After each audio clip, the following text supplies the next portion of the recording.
Hey, you guys. So, welcome to part 3 of this 3-day coaching session that I've taken you through. This is the final one, this is the end. And what I want to help you with today is talking about routines and help you understand how you can, through routines, I'm going to teach you how to do that, really increase the connection in your home. That's what we've been talking about all along. So, the first day, we were talking about that connection is the number one thing that your kids want. That is the number one thing that all humans need is a sense of belonging. So they want to connect with you. Then part 2, we spent a little bit of time talking about some stories, and I shared some of past experiences of people I worked with or personal experiences of walking you through what that looks like in areas when we lack in connection and how we can change that and bring that transformation, not just know what to do, but actually applying this in the how in our world. So if you haven't listened to parts 1 and 2, I want to encourage you to do that. But today for our final session, I wanted to talk to you about routines. And that is another common thing that people come to me with, and they're like, hey, typically teenagers are they don't want to pitch in. They are like nonchalant when they get home. They've got no energy. They don't really care to help. I have to ask them. I have to repeat myself, and I have to nag, and then I end up yelling. And then it's this downward spiral, right, of all the things that we've been talking about that nobody enjoys. That's not an enjoyable home environment. And that is a really big thing that ADHDers actually need is a routine. But they really lack the skills in creating that routine because most of them, their brain is kind of like in the state of chaos. And I can speak from experience because I intimately know my brain very well, and I'm super in tune with my thoughts, and I experience that chaos all the time. My brain never stops talking. It's never letting me chill. In fact, just last night, I was up from 4 in the morning until 5:30. That doesn't happen often, but when I do wake up in the middle of the night, it's oftentimes really hard for me to go back to sleep because my brain just kicks in. So the fact that routines are extremely needed for an ADHD brain is at the core of helping your child succeed. It's at the core of what helps me succeed as an ADHDer. And so today I want to kind of help you see how you can create some routines in your home because it's very, very doable if you do this one thing. Okay? That is if routines are needed, right? We know that they're needed. We know that we want them in our home. We know all these things, but how do we go about doing it? And here's the thing. If you figure out what in the world motivates your child, your ADHD child, that is at the root of establishing this routine. So for example, if everybody's motivated by different things, right? There are people who are motivated by community. There are people that need, for example, like working out. That's really common whenever you're trying to get in shape. If you join a gym, and then when you join a gym, they want to get you with a coach and they want to get you in classes. That's because a lot of people are motivated by community. When COVID happened in 2020 and the whole world shuts down, that's when Peloton exploded because they did something really, really well, which was to create a sense of community that, again, brings a lot of motivation for a lot of people. Why is that? Go back to part 1. What is the number one thing people want? A sense of belonging. Everybody wants to belong, okay? That connection is key. Well, Peloton recognized that when the whole world shut down, nobody was connecting other than with our family members. And they came in and they gave an alternative. They said, hey, you know what? It doesn't matter if you're having to now, you lost your gym because you can't go to the gym, but you can still work from home and you can create community with people from all over the world. That it instilled a lot of routine into those people's lives that there was no longer this gap between what motivated a lot of people was to stay physically active and in shape through community. Again, what motivated those people that bought Pelotons? I have a Peloton myself. I didn't buy it during COVID. I actually bought a used one because they're really pricey.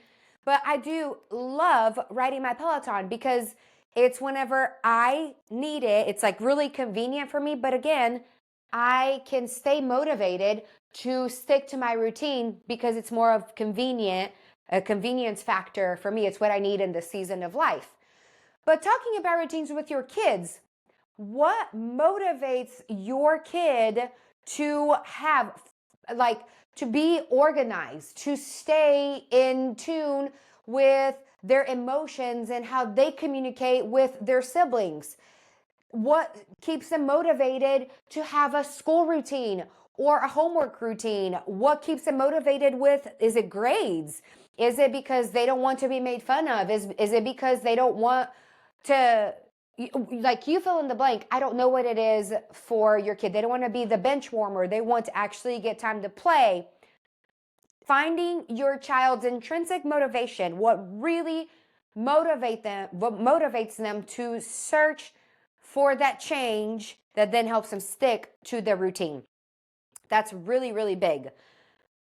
Routines are not based on, they can include your needs too. But somehow you need to make it about your child. And whenever they see the benefit in having that routine, they become motivated by it.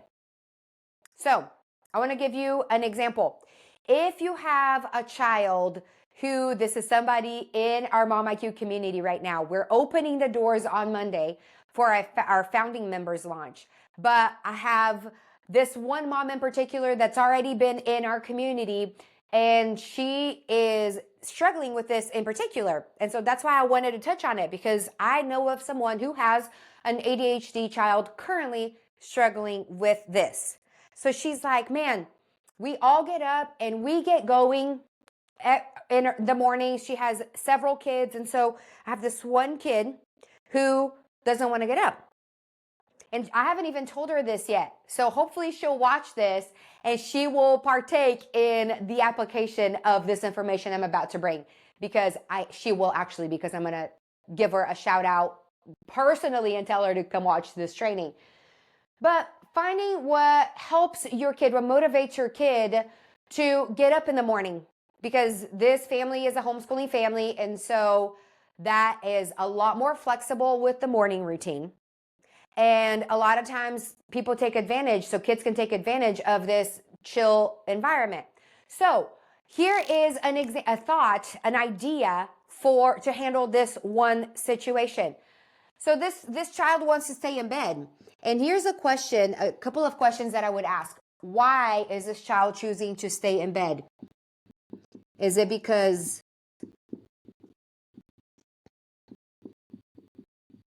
of, could be two reasons. Maybe the child is actually awake, but there has been so much going on. This child in particular is the oldest one in the family. So you can imagine younger siblings, the constant noises, everybody's homeschooling, there's a lot happening all the time. So it literally could be that the child lays in bed in silence because there is not many other opportunities throughout their day to do that, to just be in silence, away from all the chaos, away from the noise. So that really could be one of the reasons why they're choosing to stay in bed. The next reason is really because they're just tired and they're sleeping in and they need the sleep, they need the rest. So motivating this child in particular, here's a couple of different things that this mom can do.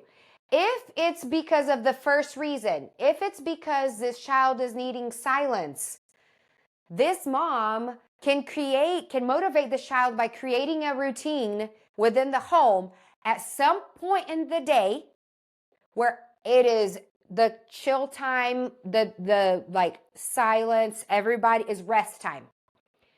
I will say, I will attest to this. This has been something that I have personally done. Probably 2 or 3 summers ago, we had the baby still needed naps, but the middle one was kind of the season that we really need to do away with naps so he can go to bed at the normal time. But he still needed the rest time, especially because he's my introvert, and this constant noise level really sends him to this emotional dysregulation point that is miserable. He's miserable. We're miserable. And I can motivate everyone by saying it is now rest time for everybody. And so it doesn't matter if you actually nap, but everybody grab a book, and it could just be a picture book. It doesn't matter because the 2 littles couldn't read yet. And I had designated locations. So this became part of our routine. Every afternoon at 2 p.m., one child would go here. Another child went here. Like one living room, one kid went into their bedroom upstairs. Another kid went to the library, and I went to another space. Typically it was my office because it was quiet time. We all split, and I had a timer for 30 minutes. That's what everybody is doing.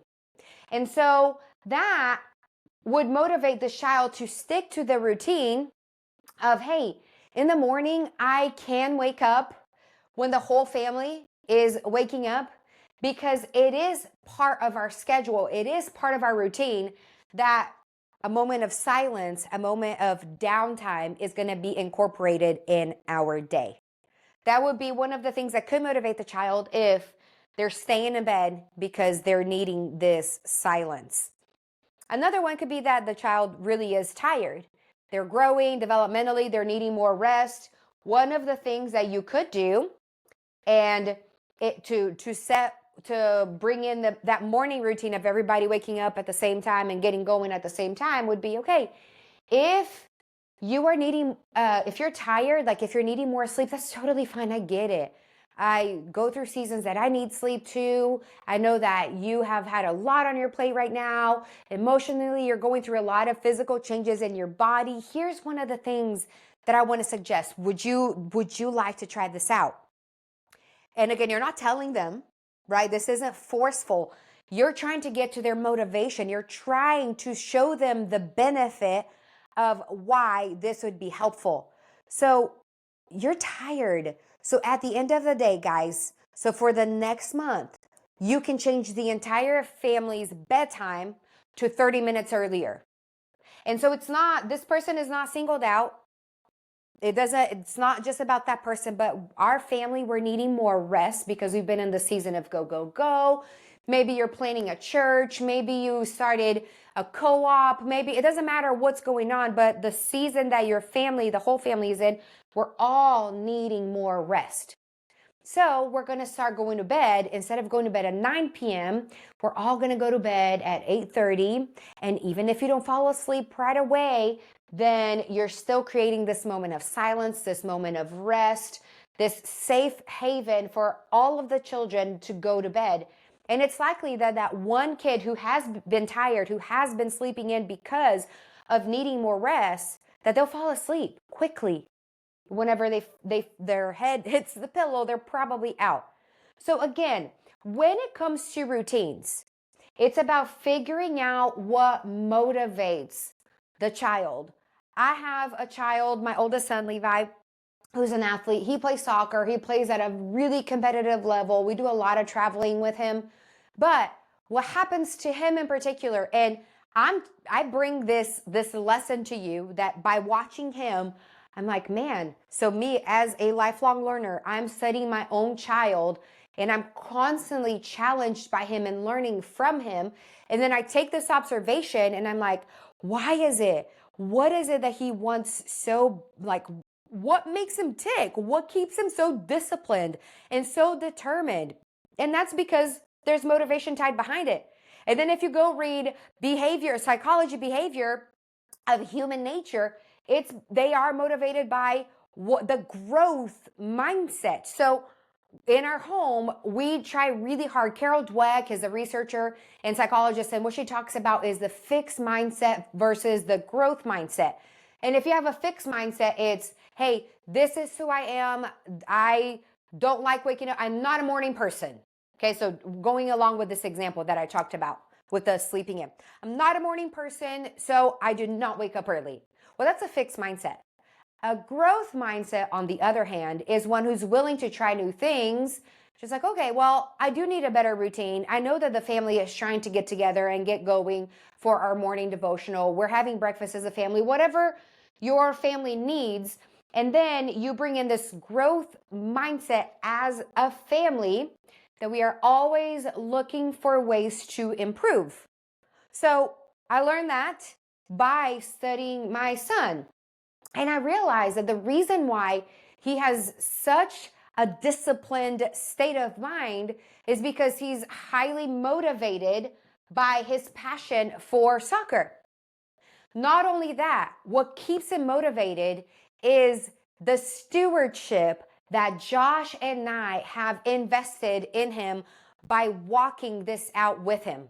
And it hasn't just become just Josh and I, it's become Titus and Micah too.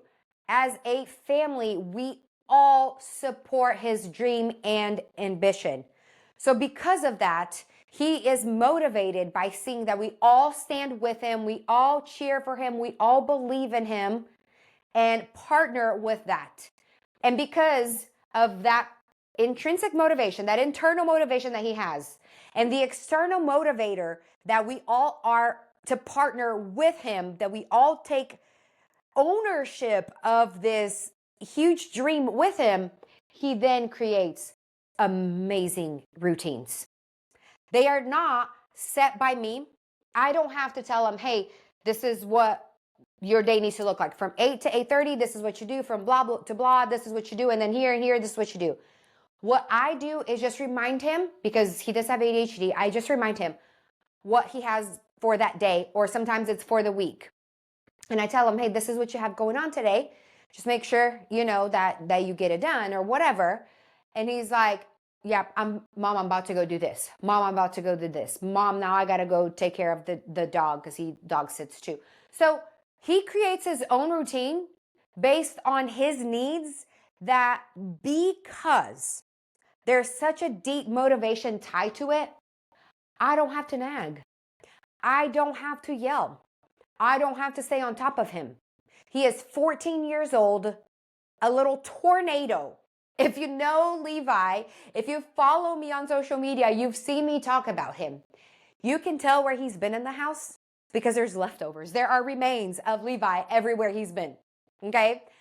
But the cool thing about it is that that could drive me bananas, because again, I've said it before, I have ADHD, so visually I get quickly overstimulated and I can easily burst, right? So I have to keep myself in check all the time. The self-talk in my mind is constant of, hey, like, that's not important right now. What's more important is that your connection with your children stays really healthy. So instead of you nagging about putting up the clothes, about making their beds, about, you know, doing the dishes, hey, I already asked you to do this and you didn't do it, and you guys keep playing and blah, blah, blah, we're going to be late. All of the issues that you deal with, I have them myself. Like, I deal with the same things. I'm right there with you. So I'm not coming from a place of perfection, because it doesn't exist. But I am coming from a place of, I can tell you what to do because I see what works and I know what works. I've seen it work with a whole bunch of different families that I've had the honor, joy, and pleasure of working with. Because when it comes to creating this routine, this entire family routine, there's got to be motivation behind it. Otherwise, nobody's going to want to do it. So you figure out, what are you motivated by? Are you motivated by creating this home where it's right now you feel like you're constantly yelling and nagging? You have no moment of cuddle time with your kids because you are so on the go and there's so many things that you guys need to go do. Or maybe you feel like you and your husband are not having the time to even sit on the couch and enjoy a conversation together after the day because you are so exhausted from parenting, from being a mom all day long with the chaos that you're exhausted and you're losing that connection with your husband. I want to forewarn you, like give you a huge, huge, huge warning and a cry out. Please, please. Again, it doesn't matter if you join Mom IQ community. I would love to have you. And I know that in just 6 weeks, we could radically change your home rhythm to go from this nagging person, this constant chaos and exhausted, to create this wonderful, happy, peaceful environment of deep connection with your family. I know I could do it. There's no doubt. It's because it's not what I can do, it's what I can help you with, because it's all about you. It's your home. You are in the day-to-day. But even if you don't join Mom IQ community, when the doors open, when I have the open car on Monday, what I want to warn you is don't sit there and do nothing and allow days to go by where you don't prioritize this connection with your family, this connection with your spouse, this connection with your kids, the connection between the father and the kids, and the connection with the family as a whole. It is so important. And if you want to build lasting connections where your kids keep coming back, where your door is a revolving door of with all the family time that you spend together, if you want to have that kind of outcome, if you want to leave a family legacy, I know you can do it. It takes work. It's not simple. Parenting never ends, and it's such hard work. But whenever you have a community around you cheering you on and also giving you resources and pep talks and sharing wins and goods and struggles and like all of the good, bad, and ugly that we walk together, there is no doubt that your mindset will go from, hey, I can't do this. Like, I'm exhausted. Like so many of my clients, the mom that I brought up that told me like, I'm losing my kids. All I do is yell at them. To then at the end of our program, she's over here. I'm not exaggerating. I cannot make this up. Holding hands with her teen daughter, walking through the mall, going from the child in the room barely connecting to walking hand in hand, talking, and that connection, you can't just hope that it happens. You actually have to do the work. So I would love to have you stay in touch, stay in tune, and be on the lookout for the open car on Monday for our founding members launch for Mom IQ community. Again, I need you because I want to help you. Just like this mom told me what she needed was help with routines. I want to hear your own concerns and your own struggles so that together I can give you resources that are applicable, easy, simple, just like I did these past 3 workshop series that we did, these coaching calls, coaching videos, coaching sessions that we did together. So if you found any of it helpful, I hope that one, you will apply it, because again, information without the application does not bring transformation. Okay? It takes you knowing what to do, but then applying it. All right? So do that, do the work. And then 2, if you need any help along the way, know that on Monday, I'm opening the cart for Mom IQ community for this founding members launch where the price will never be this low again. It's $12.95 a month, y'all. It's literally the price of a Chipotle bowl. I couldn't make it any cheaper because I don't want anybody to feel left out because of affordability.